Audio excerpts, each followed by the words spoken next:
Modi, set to embark on a two-day official visit to Nigeria, has arrived in Nigeria at the invitation of Nigerian President Bola Ahmed Tinubu. This visit marks the first time in 17 years that an Indian Prime Minister would travel to the West African nation, highlighting the growing ties between the two countries.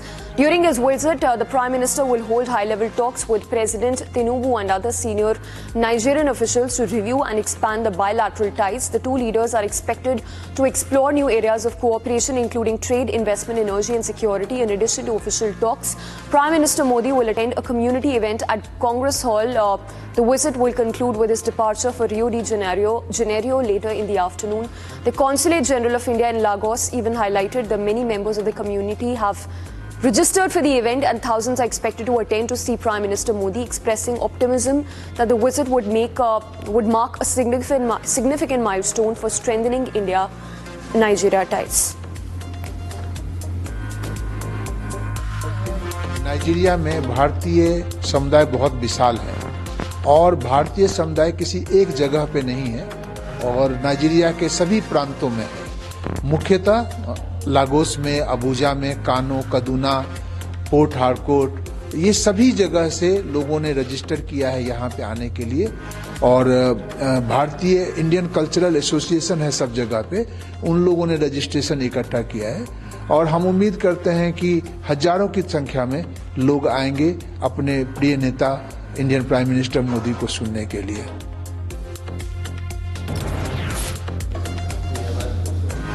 Amid a surge of incidents of violence in Imphal, the capital of Manipur, several members of Legislative Assembly and ministers are reportedly preparing to resign. Sources suggest that MLA Robindro Herok, MLA Radheshyam and Wengjing MLA may step down as early as today. The city has descended into chaos with angry protesters targeting the homes and properties of state legislators and ministers. There have been widespread incidents of violence, vandalism, arson and looting, including destruction of houses, vehicles and assets belonging to political figures. On Saturday, demonstrators stormed the residence of two ministers and three MLAs in Imphal, demanding justice for recent murder of three individuals in the Jeribam district.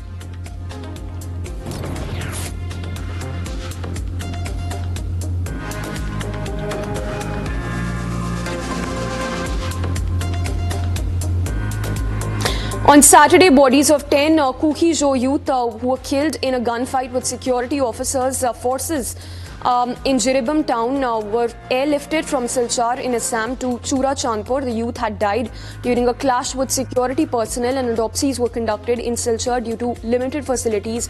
In Jeribam, tensions flared outside the Silchar Medical College Hospital when the families of the deceased clashed with the cops demanding return of the bodies. The situation escalated with the families attacking officers and throwing stones, injuring several people including 4 journalists. In response, police had to use a lathi charge to disperse the crowd. The situation de-escalated after authorities assured the families that the bodies would be sent back to Churachandpur. There was dead body has to be airlifted from here to the Churachandpur. So they had the resentment. तो लोग बता रहे थे वो लोग को hand over करना है and they want to take themselves to the family members. पहले थोड़ा वो लोगों ने वो किया, मतलब थोड़ा गड़बड़ करने के लिए कोशिश किया, लेकिन myself I went to the place, लोगों से बात किया एंड हम पूरे बॉडीज़ को, जो डेड बॉडीज़ थे वहाँ से उनको हम लोगों ने एयरलिफ्ट करके यहाँ से जो उनका जो जहाँ पे जो फैमिलीज मेम्बर्स है चूड़ाचांदपुर को हम लोगों ने भिजवा दिया।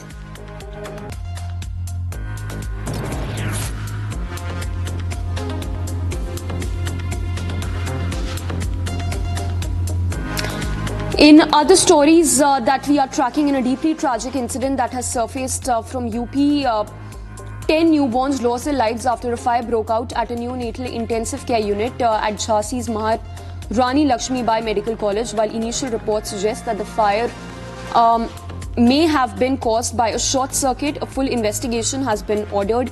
The fire extinguishers used in an attempt to control the blaze were ineffective because they'd expired with an expiry date last listed as 2 years ago. An eyewitness also confirmed that the fire extinguishers failed to work, making it impossible to contain the fire, which ultimately led to death of 10 infants. The authorities later clarified that the extinguishers, which were reportedly refilled in June, had expiry details indicating a date of June 24th, 2022. In addition to this, a safety alarms designed to alert people to a fire malfunctioned and did not go off, preventing timely warnings. The ongoing construction near the affected area also delayed the evacuation process, further exacerbating the situation. Another critical flaw was a lack of emergency exits in the medical facility, which hindered swift evacuation and allowed the fire to spread rapidly within the neonatal facility. To make matters worse, the oxygen cylinders used at the hospital were of poor quality and did not perform as expected, worsening the impact of the fire. काफी दुखद घटना है और इस पर हम लोग संवेदना हमारी सरकार और हम पूरा प्रदेश मृतक परिवार के साथ है। आगे ऐसी घटना न हो इस पर चिंतन विषय है और सब लोग मिलकर पक्ष विपक्ष मिलकर घटना है। माननीय मुख्यमंत्री जी खुद अपने बयान से देंगे कि जिस पर राष्ट्रपति और प्रधानमंत्री ने खुद दुख व्यक्त किया, उस पर उन्होंने टीम गठित कर दी। जांच में दोषी पाया जाएगा तो कार्रवाई होगी। In a public rally in Amravati, Rahul Gandhi stated that for over a year he's been advocating for constitutional reforms, a caste-based census and removal of 50% reservation cap. Despite raising these issues in Parliament, he claimed that Prime Minister Modi continues to accuse him of being against reservation. Rahul Gandhi suggested that either Modi had forgotten the facts or is deliberately ignoring them, adding that the media controlled by their owners refuses to highlight this issue. Further discussed the challenges faced by journalists, noting that they depend on their salaries to support their families and are often compelled to follow their boss's orders. Gandhi explained that while he sympathizes with the journalists, their circumstances make them vulnerable, as a result of which they rarely report on his views but consistently promote Prime Minister's propaganda. एक साल से हर भाषण में ये कह रहा हूं, media वाले दिखाते नहीं है, ये उनके हैं, मगर ये हमारी बात कभी नहीं दिखाएंगे। 24 घंटा मोदी जी का चेहरा दिखाएंगे, हमारा भाषण कभी नहीं दिखाएंगे। In an incident that's come to light from Bareilly, a major disaster was narrowly averted when a goods train struck a large concrete block deliberately placed on the railway tracks. The train en route Bareilly suffered engine damage from the impact but was able to avert a more serious accident as the train driver immediately applied the emergency brakes. An FIR has been registered against an unidentified person at the Hafizganj police station, and both railway authorities and the Hafizganj police are now investigating the incident to identify those responsible for the sabotage attempt.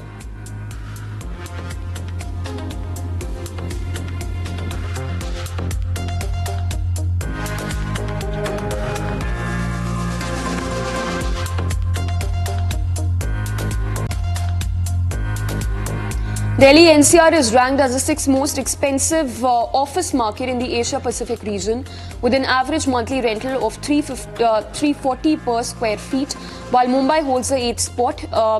In Q3 this year, Prime Minister Modi office in Q3 of 2024, prime office rents in NCR remained stable, whereas Mumbai and Bengaluru experienced year-on-year increase of 5% and 3%, driven by strong corporate demand and limited new supply. Mumbai's prime office rent was recorded at 317 per square feet per month, while Bengaluru ranked 18th, making it one of the more affordable prime office markets with a rent of 138 per square feet per month. Entrepreneur turned politician Vivek Ramaswamy, who alongside Tesla owner Elon Musk has been appointed to lead the newly formed Department of Government Efficiency, has signaled plans for a significant reduction in federal government jobs in the US. Ramaswamy emphasized that they are assembling some of the brightest minds in the country, likening their initiative to a modern-day Manhattan Project. He identified federal bureaucracy as the main obstacle to the nation's progress and proposed targeting its costs, saving money and restoring self-governance as key solutions. SpaceX, the aerospace company founded by Elon Musk, plans to launch a tender offer in December to sell existing shares as $135 per share, which would value the company at over $250 billion. With Donald Trump's potential return to the presidency, Musk is expected to gain more influence in Washington, potentially benefiting SpaceX. With favorable government policies, Musk's vision of colonization may align with Trump's agenda, leading to stronger focus on planetary missions, which could shape the future of US space policy. State Bank of India has announced 5 basis points increase in its marginal cost of funds based lending rate. The new MCLR rates are set at 8.5% for 3 months, 8.9% for 6 months and 9% for 1 year. These new rates will take effect from November 15th for the 3 and 6 months tenure. MCLR plays a crucial role in helping banks set the minimum interest rates for loans quickly, while the external benchmark lending rate has replaced MCLR for retail customers. Large corporations still use MCLR as a minimum rate at which banks can lend. MCLR directly affects the interest rates on loans, including home loans and corporate loans. As a result, borrowers may face higher EMIs due to increase in the MCLR rate. Unilever is reducing its planned job cuts by 1,500 and will hire an additional 1,000 employees, primarily for its ice cream division. CEO Hen Schumacher, along with shareholders including billionaire activist investor Nelson Peltz, has been working to streamline the business. Previously, Unilever had announced plans to cut 7,500 jobs globally to save $845 million. The company also revealed plans to spin off its ice cream unit, which includes brands like Magnum and Ben & Jerry's. This move was met with strong criticism from Unilever's European Works Council, which argued that the ice cream business could remain part of Unilever. However, a deal was reached in October, which resulted in a reduction of about 1,700 jobs, down from the initially anticipated 3,200 job losses in Europe.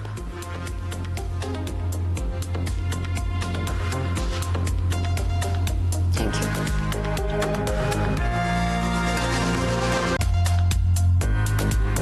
And a look at international stories that we are tracking this Sunday. A delegation from the US House of Representatives on Saturday said that US President-elect Donald Trump will restore American energy dominance in the world without increasing emissions. Speaking at a panel event at the annual UN Climate Summit in Azerbaijan's capital Baku, US Congressman August Flunger said that he believes the world is in the midst of an energy expansion and that US can provide increased supply without raising global emissions.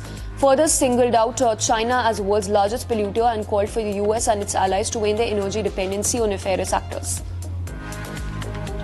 Heavy-handed government mandates would seek to destroy this progress, and a rush to a one-size-fits-all agenda has weakened our energy security and made us overly dependent on nations like China, the world's largest polluter. China is responsible for almost 30% of global greenhouse gas emissions, which is more than the entire developed world combined. And we cannot allow our energy future to be dictated by those who do not share our values. President-elect Donald Trump has tapped Robert F. Kennedy Jr., a prominent anti-vaccine activist and environmental advocate, to lead the Department of Health and Human Services, a move that could reshape the nation's health policies with an annual budget of $1.7 trillion and oversight of vital public health programs, including Medicare, disease research and vaccine safety. Kennedy's appointment has raised significant concerns about government regulation and the pharmaceutical industry. Kennedy has also promised a crackdown on what he calls a corrupt public health system, with plans to retool agencies like the FDA and CDC, including controversial proposals to reverse fluoride recommendations and halt certain vaccine programs as well. F. Kennedy cares more about human beings and health and the environment than anybody. And he's going to be absolute. Having him is such a great honor. I've been friends of his for a long time. And I'm going to let him go wild on health. I'm going to let him go wild on the food. I'm going to let him go wild on medicines. New York City has been grappling with dangerously low water levels in its reservoir system, which provides 40% of the city's daily water supply. The Ashokan Reservoir, a key source in Ulster County, is down to just 27% of its capacity, sparking concerns as the city's overall water system stands at 63% capacity, well below the usual 79%. The situation is exacerbated by an unusually dry fall, with rainfall amounts falling far below normal, and repairs to a major leaky aqueduct, further complicating the supply. City officials warn that without a significant rainfall, the situation could worsen, potentially forcing emergency measures to restore full water access. Having this reservoir that low isn't as concerning. The system overall is something that we are concerned about. The system, the New York City system, is at 63% capacity right now. Normally it would be about 79% capacity. But inflows coming into the reservoir system are near record lows. Opposition protesters in Georgia's breakaway region of Abkhazia have refused to cede control of key governmental buildings that demonstrators stormed to protest new measures allowing Russians to buy property in that area. President announced on Saturday that he would step down and hold early elections if demonstrators vacated the region's parliament building. Crowds that gathered in the region rejected the deal, and opposition leaders said that they would only accept unconditional resignation of the president. At least 14 people were injured in opposition protests as per the Russian state news outlets. European migrant rescue charity Sea-Watch on Saturday hit back at Elon Musk's accusation on social media that the organization is a criminal organization. They called the attack a distraction from the real human rights violations occurring in the Mediterranean. Sea-Watch region spokesperson even countered that Musk's comments deflect attention from the systemic violation of human rights at sea, which he warned could have deadly consequences for migrants. The response follows Musk's on-esque amid growing tension between humanitarian organizations and Italian government, which has repeatedly detained rescue vessels. Sea-Watch recently filed legal charges against Italy after 21 migrants died despite being spotted in distress by one of its aircraft.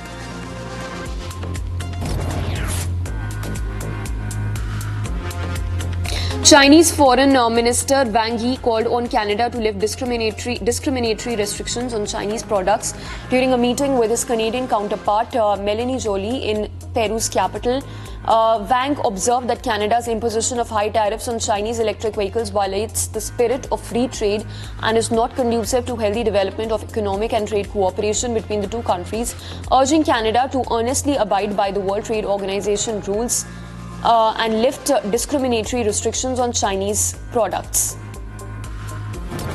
A vote in New Zealand's parliament was suspended, and two lawmakers on Thursday rejected the calls when dramatic political theatre erupted over controversial proposed law redefining the country's founding agreement between Indigenous community and British Crown. Hannah Royalty Mepi Clark of Tepi stood and began ringing haka, a rhythmic Maori chant of challenge which swelled to a roar as opposition lawmakers and then spectators in public gallery joined in. The live broadcast of Parliament's proceedings was cut, and Brownlee ordered the public be removed before the vote resumed.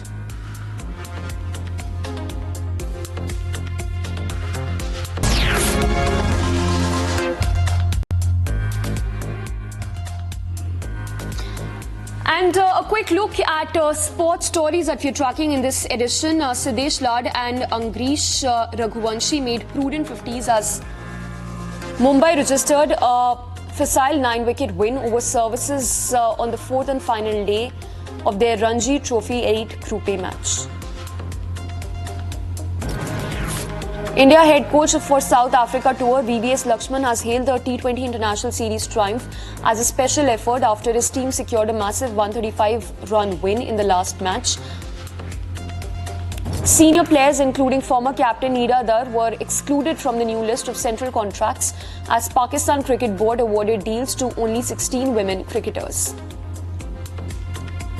India batter Shubham Gill has landed in doubt to play the first test of the Border Gavaskar Trophy series against Australia at Perth after suffering a left-hand injury during the team's match simulation. Uruguay defeated Colombia 3-2 with a last-minute goal in South American World Cup qualifying and eased the pressure on coach Marcelo Bielsa. Mexico manager Javi Ogre was left with blood streaking down his face after he was struck after his team's 2-0 loss to Honduras.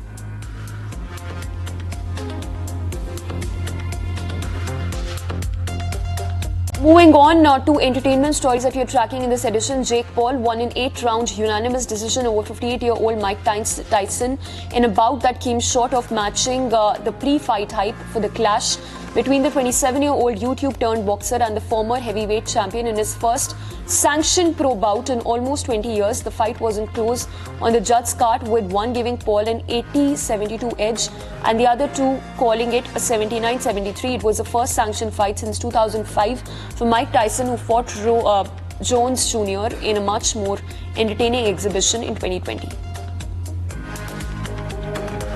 First and foremost, Mike Tyson, it's such an honor. Let's give it up for Mike, bro. He's a legend. He's the greatest to ever do it. He's the GOAT. I look up to him. I'm inspired by him, and we wouldn't be here today without him. This man is an icon, and it's just an honor to be able to fight him.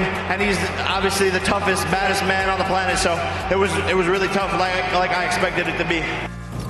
Elton John attended the opening night of Tammy Faye on Broadway. The music icon who composed the music for the show shared his excitement about it transferring to New York and why the theme in it is so important.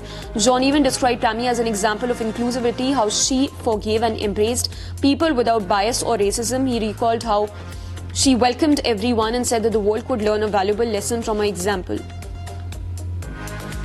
Show has been 12 years in the making, so finally getting it to the stage on Broadway. We opened obviously in London first, but it's so exciting to be back at the Palace Theatre, where I had a success with Aida, and it's been renovated, and so it's very, very exciting, but also very nerve-wracking. I think it's really important at this time we're living in at the moment, especially in America and the rest of the world, where there's so much hate and violence, and we all seem to be so far apart. Tammy was an example of inclusivity. Big screen musical Wicked returned to its spiritual home of New York Thursday for a star-studded screening at the Museum of Modern Art. The beloved Broadway musical first debuted in 2003, starring Kristen Chenoweth and Idina Menzel as the witches. It instantly became a cult classic and has been adopted for the big screen by director John M. Chu.